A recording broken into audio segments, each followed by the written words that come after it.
Good morning, আমি doctor তরুণ প্রহরাজ। পুজো তো আর বেশি দিন নেই, অলমোস্ট এসেই গেল। As a doctor, as a cardiologist, বিশেষ করে যাদের হাই ব্লাড প্রেশার আছে বা যারা হার্টের ওষুধ খায় রেগুলার, তাদের জন্য কয়েকটা টিপস দিতে চাইছিলাম।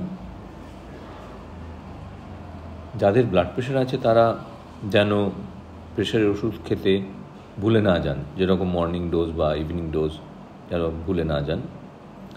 অনেক সময় হয় কি, পুজোর বাজারে হই হুল্লোড়ের মধ্যে অনেক সময় ওষুধ খাওয়ার কথাই মনে থাকে না, সেটা একটু মনে করে খাইলে খুব ভালো, তাহলে ব্লাড প্রেশার আর বাড়বে না।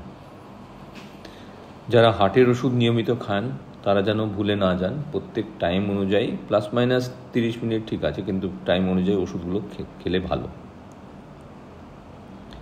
স্ট্রিট ফুড, রাস্তার খাবারগুলো যতটা সম্ভব অ্যাভয়েড করা উচিত, কারণ অনেক সময় ডিপ ফ্রাই করা ফুড থাকে এবং রাত্রে অনেক সময় হাই প্রোটিন ডায়েট যেরকম চিকেন, মাটন, এগুলো একটু অ্যাভয়েড করলে ভালো, কারণ ডাইজেশন অনেক টাইম লাগে এবং রাত্রে ইউজুয়ালি ডাইজেস্টিভ সিস্টেম খুব স্লো হয়ে যায়।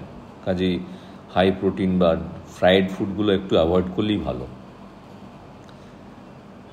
পুজোর সময় তো সব জায়গায় ক্রাউড অনেক বেশি থাকে। যাদের শ্বাসের কষ্ট আছে বা যাদের ব্রঙ্কিয়াল অ্যাজমা আছে, যারা ইনহেলার নিতে হয়, তাদের কিন্তু খুব বেশি ক্রাউডেড প্লেসে না গেলেই ভালো। সাথে ইনহেলার রাখা উচিত এবং মাস্ক পরলে ভালো। তবে আমার মনে হয় যতটা সম্ভব অ্যাভয়েড করলেই বেটার। এই কয়েকটি টিপস দিলাম আর কি। আশা করি আপনারা সব ভালো থাকবেন এবং ভালোভাবে পুজো কাটবে। Wish you all very very happy Puja. Thank you.